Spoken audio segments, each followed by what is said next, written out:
તો કેમ છો મિત્રો? તમે બધા મજામાં જ હશો અને હું પણ મજામાં છું. તો તમારા ઘરે જો આવું વોશ મશીન હોય અને 4-6 મહિને કદાચ એવું બનતું હોય કે આમાં તમે પાણી ભરતા હોય અને થોડું કરીને પાણી કદાચ વયું જતું હોય, તો એનું સોલ્યુશન હું તમને બતાવું છું. કોઈ તમારે બહારથી ઇલેક્ટ્રિશિયન લાવવાની જરૂર નથી. ખાલી તમારે હું કહું એટલું કરવાનું છે, જેથી કરીને તમારે ઓછા ખર્ચમાં, જો કે ખર્ચ જ ન થાય, તમે પોતે કરી લેશો, એટલે બહારથી ઇલેક્ટ્રિશિયન તમારે લાવવાનો નથી બિલકુલ. બરાબર? તો આવું વોશ મશીન હોય અને આને આપણે જો પાછળના ભાગમાં છે ને, હું તમને બતાવું છું.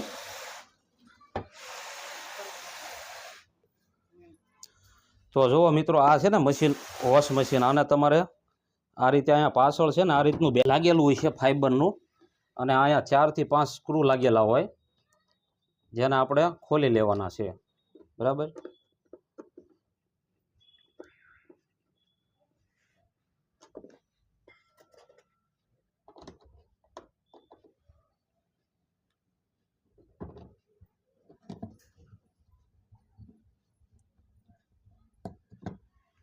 તો જુઓ મિત્રો, આ રીતે છે ને આપણે સ્ક્રૂ ખોલી લેવાના છે, અને પછી આ રીતનું જે આ ફાઈબરનું આવે છે, અહીંયા પ્લાસ્ટિક જેવું હોય છે, એને આપણે હવે આ રીતે આમ ખોલી લેવાનું છે. આ રીતે ખોલી લેવાનું. બરાબર? અને ખોલ્યા પછી જુઓ, તમને અહીંયા આ પાઇપ દેખાતો હોય છે, આ રીતનો પાઇપ. બરાબર? તો આ કદાચ 97 હોય, ટાઈટ હોય, તો આને આપણે અહીંથી ઢીલું કરી લેવું. બરાબર? તો અહીંથી તમે આને ઢીલું કરી લેજો, અને આ પાઇપ તમને એકદમ સમજાય એ રીતનું જ આપણે વિડીયો બનાવશું. તો જુઓ, અહીંયા આને આપણે હવે ખોલી લેવાનું છે. બરાબર?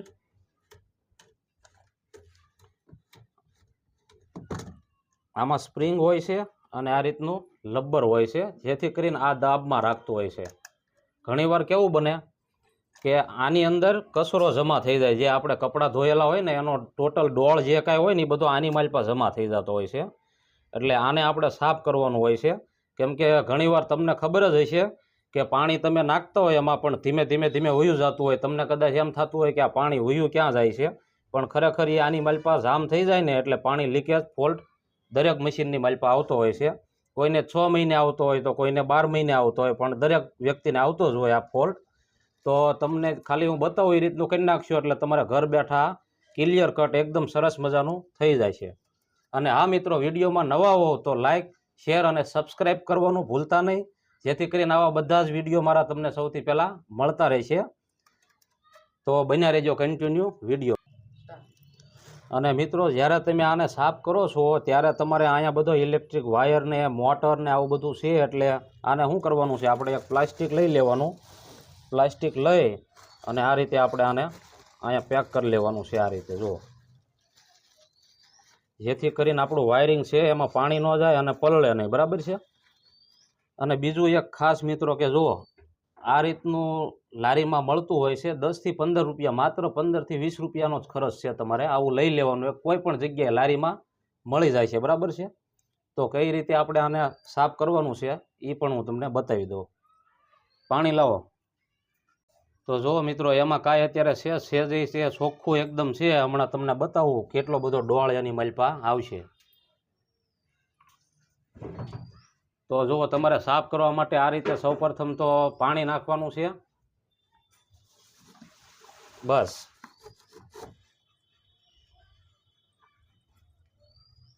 તો જુઓ, હવે આપણે આને આ રીતે અંદર નાખી દીધું છે. બરાબર છે? અને આવી રીતે થોડુંક ટાઈટ પડે પણ કાંઈ વાંધો નહીં, એનાથી ચોખ્ખું થઈ જાય છે. તો આવી રીતે કરવાનું છે આપણે. બરાબર?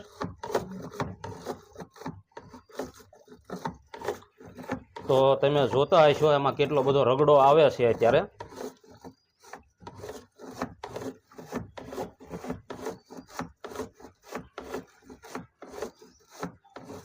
તો જુઓ, આ રીતે આપણે સાફ કરી લેવાનું છે આને. બરાબર?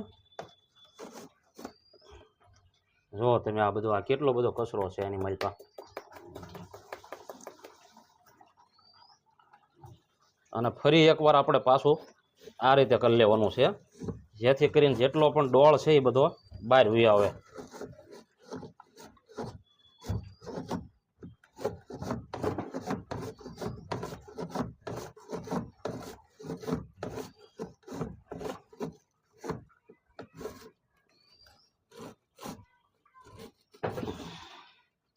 હાલો પાણી નાખો જય.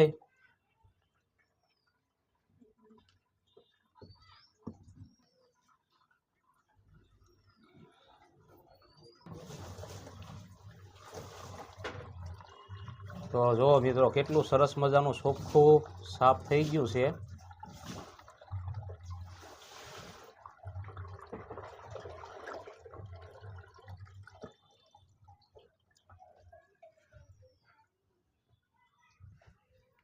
તો જો મિત્રો આ લબ્બર છે એને પણ આપણે થોડુંક સાફ કરી લેવાનું છે આ રીતે.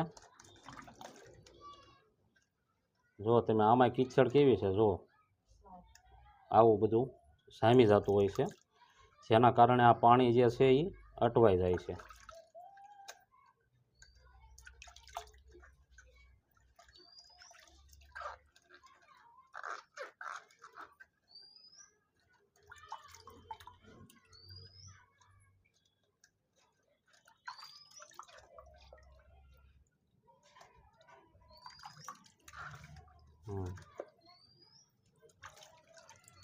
તો જો આ રીતે સરસ મજાનું ચોખ્ખું કરી લેવાનું છે આને.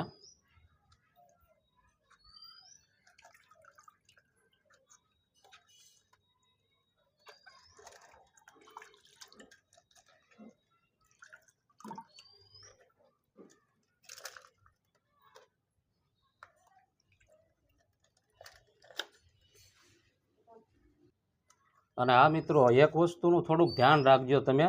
આને જ્યારે તમે ફિટ કરો છો ત્યારે આની માલપા વ્યવસ્થિત તમે આના આટા છે ને એ આવવા જોવે, બરાબર.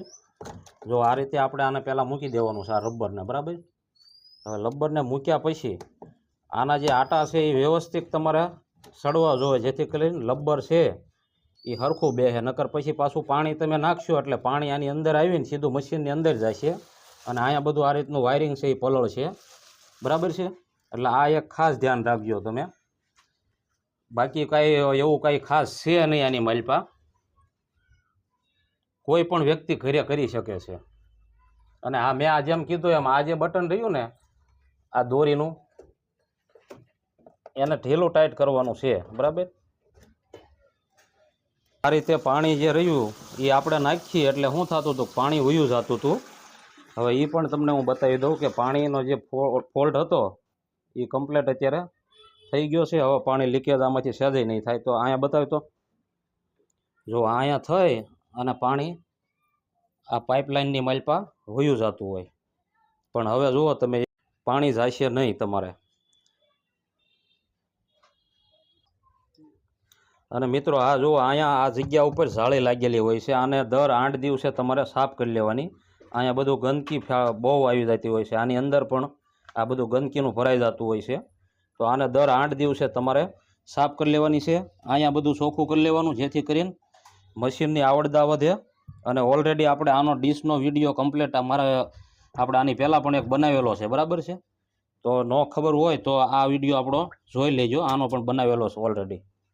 તો મિત્રો જો મેં દેખાડ્યું તમને એટલું જ તમારે કરવાનું છે, બરાબર છે.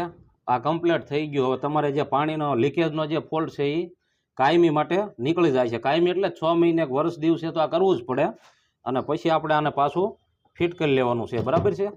મિત્રો વિડીયો ગમ્યો હોય તો વધુમાં વધુ લોકોને શેર કરજો, જેથી કરીને કોઈના ખોટા પૈસા ન જાય અને ઘર બેઠા આ વસ્તુ થઈ જાય, બરાબર છે. તો મળશું એક નવા વિડીયોમાં. ત્યાં સુધી આવજો. જય માતાજી, બાપા સીતારામ.